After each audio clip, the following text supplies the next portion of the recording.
La mode ?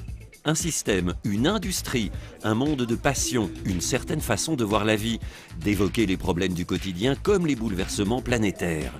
Paris accueille les présentations des collections de mode masculine de l'hiver prochain et pour nous, les hommes, ça va secouer.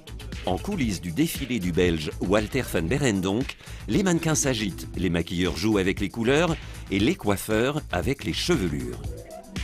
Dites-moi Charlie, généralement les poils ne poussent pas sur cette partie du corps. Non, pas. Si, ça pousse. Là, dans le dos ? Non, ça dépend qui t'es. Qu'est-ce qu'il a demandé, Walter ? On était parti sur quelque chose un petit peu fantastique. En fait, c'était assez art déco et après, moi, je voulais donner une touche de punk dans le styling en fait de la coiffure. C'était surtout le mélange des textures et des volumes qui l'intéressait. Walter, il fait des dessins de là jusque là.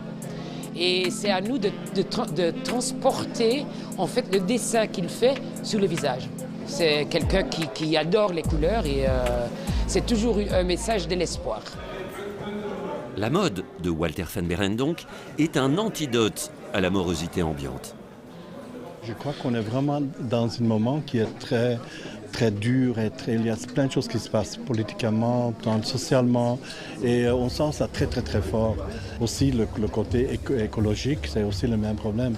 Et moi, je voudrais vraiment évoquer presque une tribu qui vit maintenant, des jeunes qui sont dans ce monde et dans cette pressure, qui croient très fort dans le futur, mais qui sont en même temps aussi très fragiles. Parce qu'on doit survivre et croire dans le futur, mais en même temps, on est toujours très positif pour tous. Les pieds bien ancrés sur terre, car le soulier est un élément très important du vestiaire masculin. Dans un autre registre, Olivier Saillard, l'ex-directeur de Galliera, le musée parisien dédié à la mode, organise non pas un défilé, mais une performance artistique dans un bistrot de la capitale. Il dirige aujourd'hui l'atelier de création du chausseur français J.M. Weston. Quand on est bien chaussé, on rêve bien. Quand on a mal aux pieds, on pense mal. Donc c'est un peu élémentaire. Mais j'aime bien les chaussures. J'aime bien les chaussures. Pas vraiment pour moi, parce que j'ai toujours la même paire. Mais pour les autres, oui, je trouve que c'est pas de la mode. C'est une autre frontière, la chaussure. Pour les hommes surtout, c'est quelque chose qui a à voir avec un vêtement de travail, avec un vêtement du quotidien, avec de l'ordinaire. Donc j'aime bien ça, habiller l'ordinaire. Pas vers l'utile. Ça fait du bien de voir autre chose que des sneakers. Ah ben oui, ça fait du bien. Bon, les sneakers, ça peut être superbe aussi, mais franchement, ça fait effectivement du bien, puis c'est juste magnifique. Et franchement, c'est toute cette présentation, cette ambiance, ces mix, cette combinaison créative, c'était vraiment très très très bien.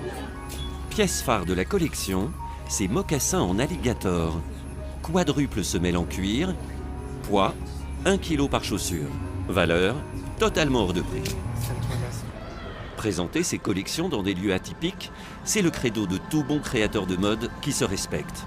L'église Saint-Méry, qui jouxte le centre Pompidou, accueille des marginaux, des chercheurs de sens et bon nombre de concerts, qu'ils soient classiques, rock, pop, voire noise punk.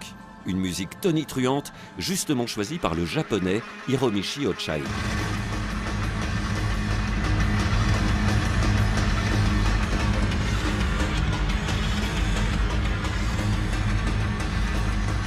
Une façon pour Hiromichi d'illustrer à travers sa marque Festasm les bouleversements induits par les révolutions technologiques. Il y a trop de bruit, entendez, trop de communications inutiles qui masquent les informations primordiales. Ça m'affecte d'une manière ou d'une autre. Mais la manière dont j'essaie de faire Festasm, c'est d'essayer de ne blesser personne. Essayer de faire attention à tout ça, en restant conscient de ce qui se passe autour de nous. Et de continuer à faire de beaux vêtements, mais en ayant conscience de cela.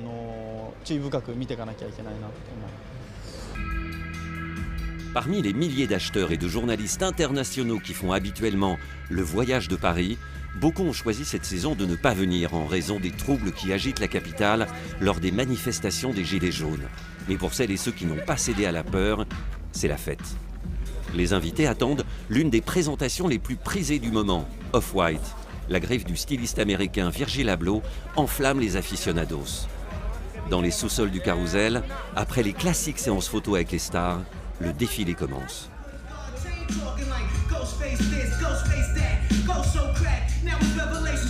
Les volumes des tenues sont immenses. Presque tous les modèles portent des inscriptions peintes à la main. La collection s'appelle Public Télévision. C'est une réflexion sur le monde d'images qui nous entoure. Pour celles et ceux qui ont grandi avec la télévision, les films, les séries, les pubs ont créé un environnement abstrait, addictif. Nous sommes influencés sans nous en rendre compte. Virgil Abloh canalise ses effets pour les traduire en vêtements portés indifféremment par des hommes ou des femmes. Virgil ne commentera pas son œuvre. Comme maintenant beaucoup de ses consoeurs et confrères, il préfère s'exprimer au travers de ses collections, pas en répondant à des interviews. La mode est un langage qui parfois ne s'écoute qu'avec les yeux.